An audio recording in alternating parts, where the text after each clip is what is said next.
Shuttle to Kenfori is the episode 3 of season 3 of Star Trek Strange New Worlds. Make sure to like, comment, and subscribe. And yes, we're doing this video in this weird, awkward fashion because I'm not at home.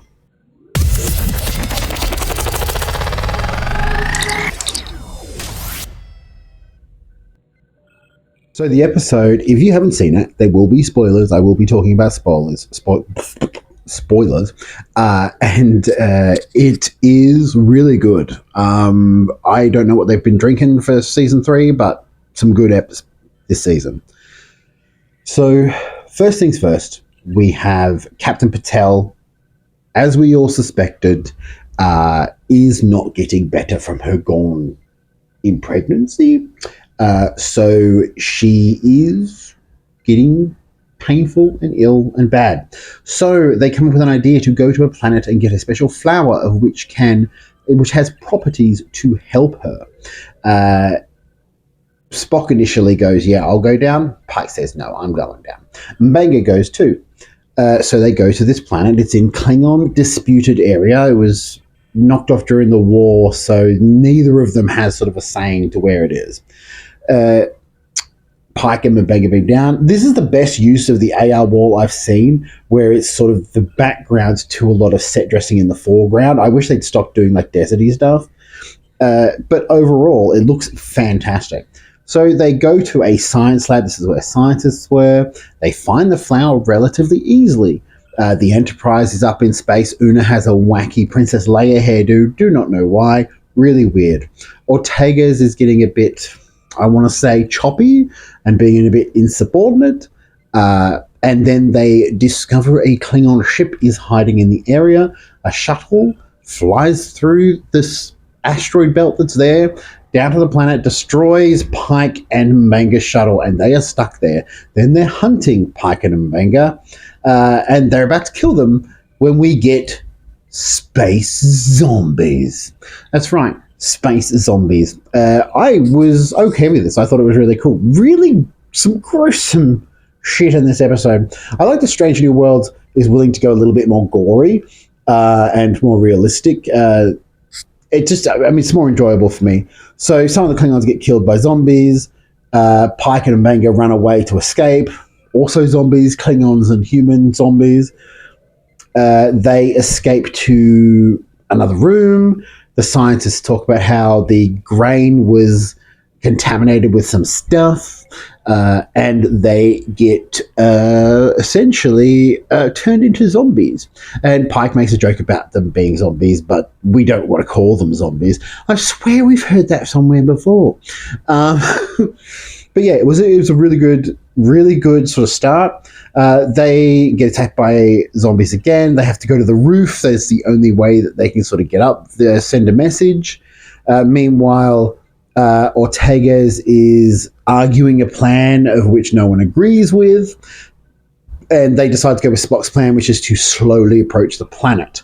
Ortega's doesn't agree. She wants to warp into the troposphere, which does not sound safe, considering in Star Trek history, we couldn't even warp inside of a solar system, which they seem to have forgotten in the recent new Treks. It's a bit odd. So we've got Ortega's and the Enterprise flying slowly through these asteroids to get to the planet so they can get close enough to beam up Kirk and M'Benga. Pike and M'Benga, what the hell? And they get, so Pike and M'Benga get to the top. Have I been calling him Kirk the whole way through? We don't know. Pike and M'Benga get to the top. Pike and M'Benga discuss the problems with Patel, and M'Benga admits that what they're going to do is create a Gorn-human hybrid with Patel because that is the only way to save her. Patel's already agreed to this. She hasn't told Pike. So everyone knew about this, not Pike, which is sort of a thing for their relationship. I enjoy seeing their relationship, to be fair. So M'Benga and that get to the M'Benga and Pike get accosted by the Klingons. They get taken to the roof. Meanwhile, 2 Klingons die, and they're left with the female Klingon, who is the leader. We find out she's been tracking M'Benga because she is the daughter of the Klingon he killed in season 1, I believe. Season 2. and she wants revenge, even though it won't bring her back her honor. There's a lot of fighting ensues. Pike just wants to get back to where he's going. And Mbanga confesses to killing her father, as in murdering him, not like he told Pike, of which was, I want to say, more of self-defense-y.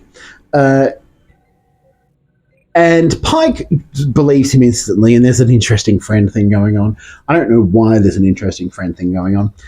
And so the Klingon woman and Mega have a fight, really cool fight, actually looks really, really good. Then she loses, but then later on she decides to sacrifice herself to these zombies so Pike and Mega can get away. And yeah, it's an interesting way of doing it. Yes, I am holding something with my hand. I had to swap hands. So Mbanga and Pike are beamed up. They're saved. They're beamed up to the Enterprise because while the Enterprise was going slowly through the asteroids, someone may have accelerated a little bit, and the Klingons may have noticed them a little bit, and they may have had to resort to Ortega's plan. Now, it's very clear that Ortega's just sort of notched it so the Klingons would notice. And it's really fun. Like she's arguing with Una in this episode, in insubordination. It's really, and Una points it out to her, but it's a very interesting. I don't know. She's dealing with the trauma of the Gorn, and I think she's just a bit too keen for a fight. Is probably the word. And also, it's the Klingon, so it's like double for her. Klingons traumatized her, and the Gorn traumatized her. So yeah, she's basically. Spock comes to Patel, who is in horrible amounts of pain, tries to give her a mind meld, and realizes there's something else in her mind that is gone. So he's a bit traumatized by that. She's freaking out. Her pain goes away though.